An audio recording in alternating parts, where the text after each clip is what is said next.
Day and night and day, the living creatures give their praise. To him who lives eternally, they never cease from saying, Holy, holy is Yahweh Almighty, worthy, worthy to receive all glory. Hello, welcome to Walking in the Word. My name is Chelle Wagner. I'm so glad you came to join me. This is an introduction to the book of Judges, or Shoftim. So I'm going to go ahead and add my screen here so I can share with you what I had seen.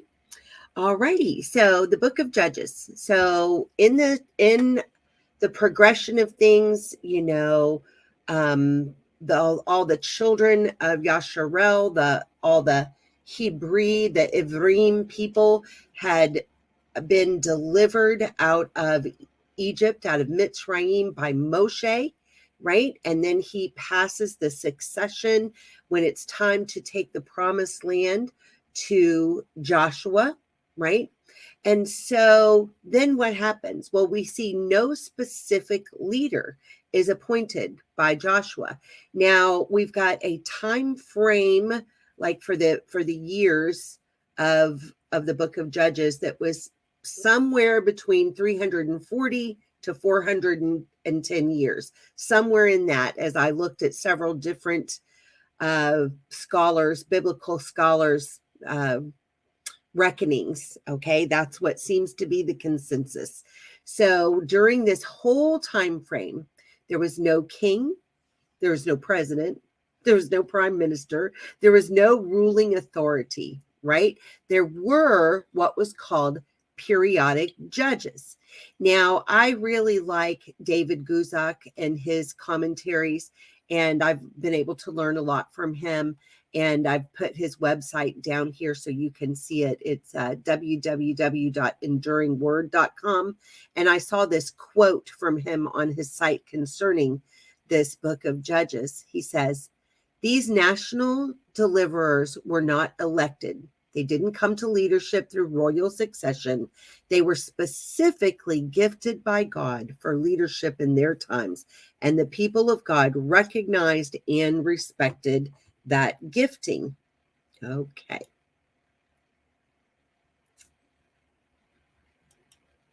There we go.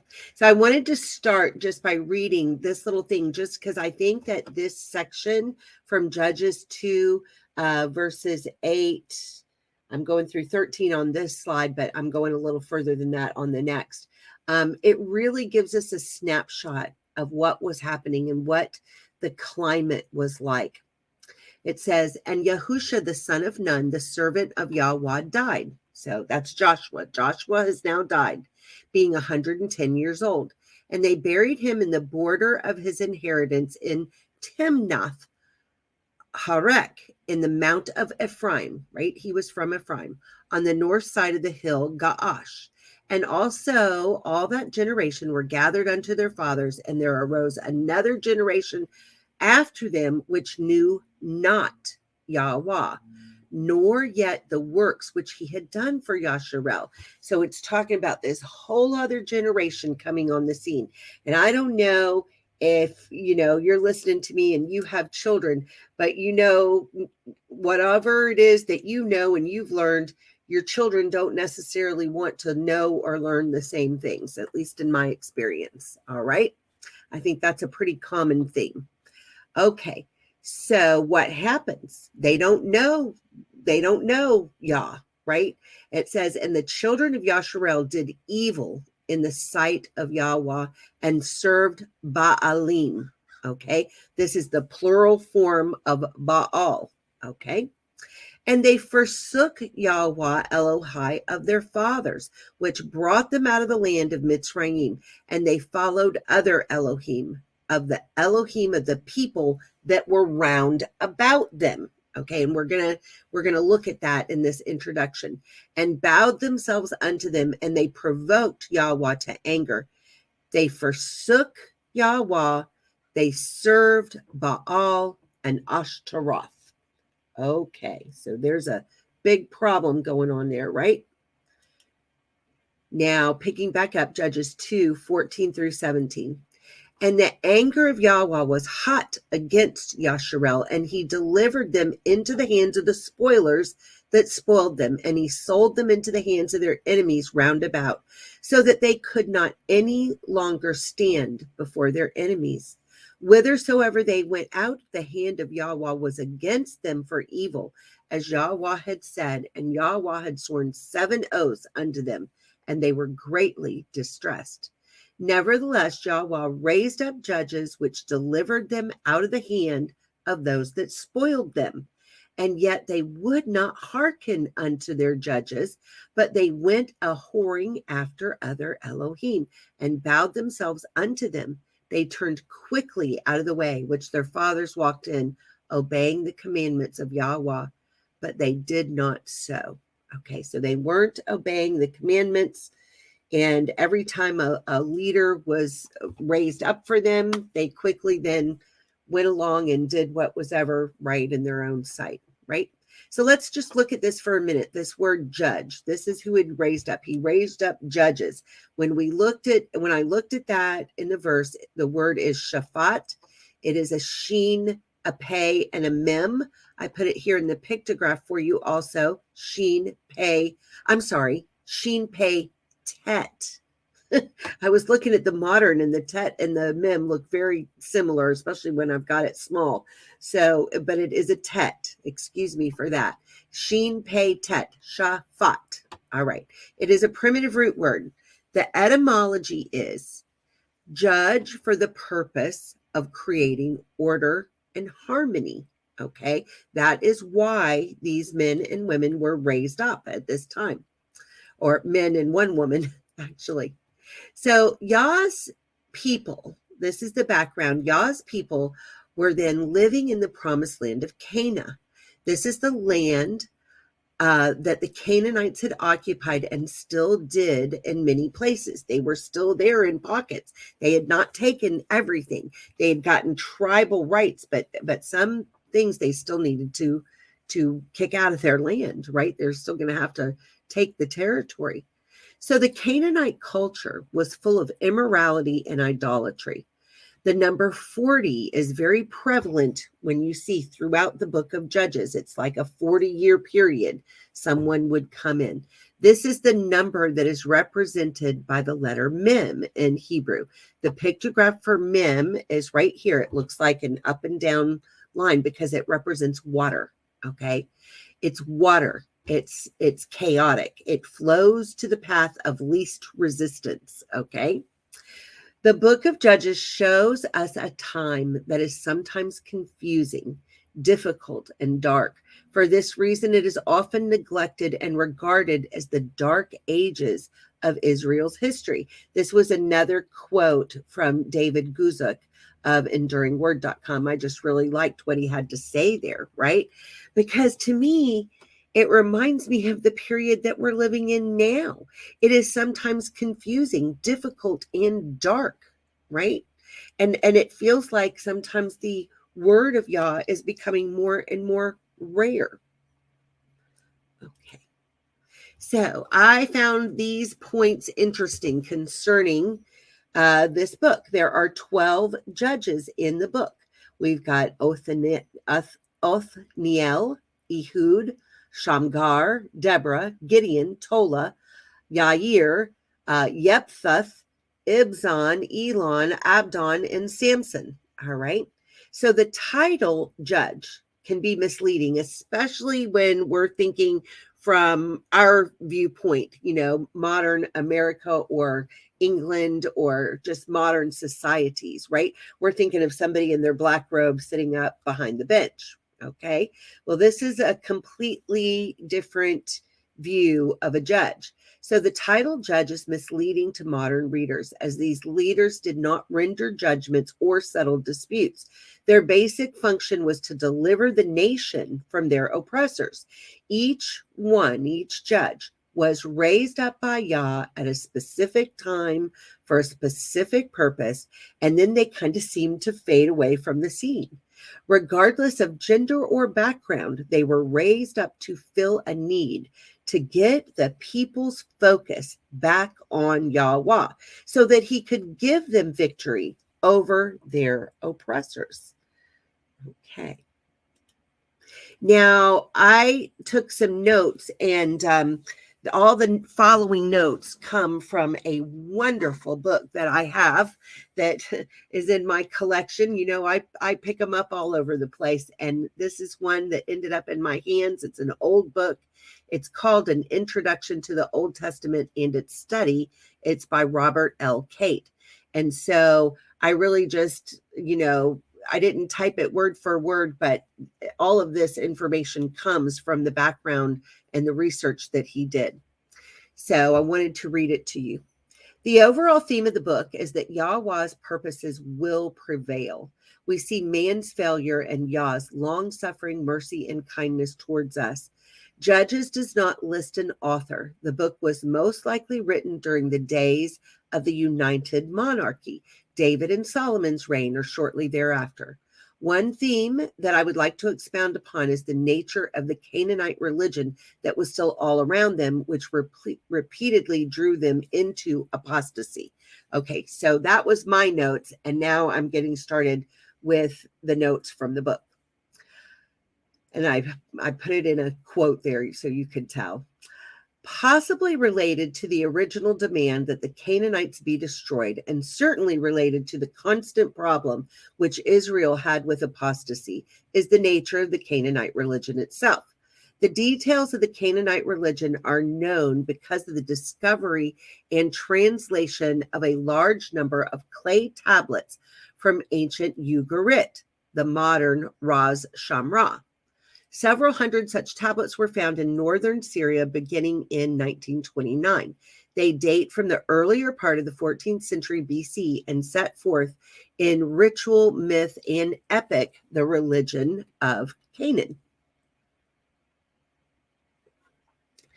Canaan religion was a fertility cult intended to guarantee the fertility of the land, the crops, the flocks, and the people of Canaan.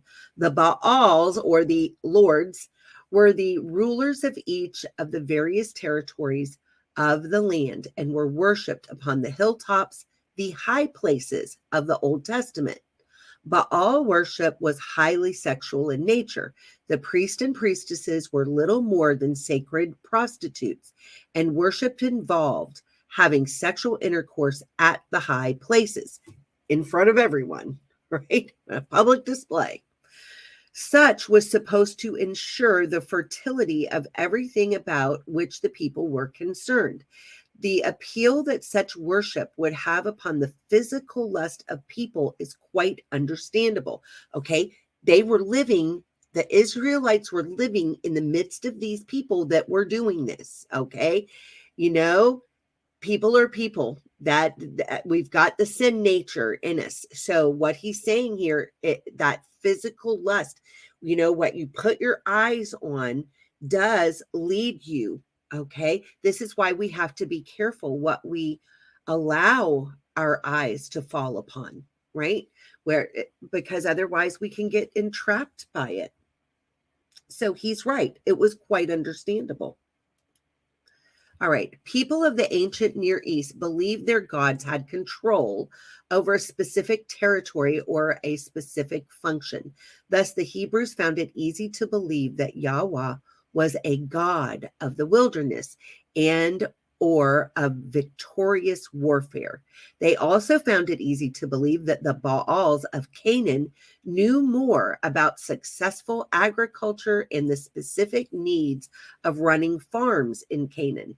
This belief, coupled with the sensual appeal of the Canaanite cults, made it quite easy for Israel to justify worshiping the Baals of the land. Israel's problem with the worship of the Baals was not just confined to its early period in the land. Clearly, it did have much trouble with that temptation in the period of the Judges. but it was still having a major problem with Baal worship in the great days of the northern kingdom during the 8th century when Amos and Hosea prophesied. So then the next little section I wanted to read to you, that he had it entitled The Oppressors Themselves. Who were these people, right? And what was their motivation? Okay, so the various oppressors Israel faced during this period were after different things. The Canaanites appear to have been seeking to reestablish control over the territory which Israel had conquered upon entering the land. The Philistines landed upon the coastal plain shortly after Israel entered the central highland, and it appears they may have been employed by the Egyptians as mercenaries to try to harass the Hebrews. The Philistines were the first people in the region to know how to smelt iron. Well, that's really interesting when we think about looking in the book of Enoch and how that metalworking came into the possession of humans, right? So it looks like the Philistines, he's saying, were the first people that were using it in the land there, okay, in that region. The Midianites and the Amalekites' incursions into the land were motivated by a desire for plunder, okay? They were willing for the Hebrews to be in the land, to grow the crops, but they just wanted to steal them for themselves when harvest time came. Now, the Transjordan peoples, which would have been Edom, okay, which we know comes from Esau, Moab and Ammon, which also come from the Lot and his daughters, and that incestuous union, right? That's where all these come from, okay? So these are the Transjordan peoples, Edom, Moab, and Ammon. They attacked every time Israel was under pressure from some other source. Their goal was just to create as many problems for the Hebrews as possible. Okay, I find this very interesting considering, what we face and deal with today and our own spiritual warfare and oppressions. Okay, so the major feature of the oppressions, however, was not what the external enemy was doing. From the standpoint of the Hebrews, the oppressors were viewed as God's agents of punishment for Israel's apostasy and rebellion. In this period, God's inspired writers began to realize that he used men and nations without their own knowledge as agents of temporal judgment. The dimension of their faith had a major impact upon the later preaching of the prophets, right? It was something that the prophets then were able to see and understand how Yah does this.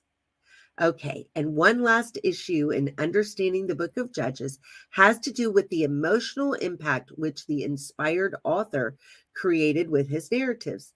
The narratives of the Judges may bring us to the point of revulsion. They are bloody and gruesome accounts.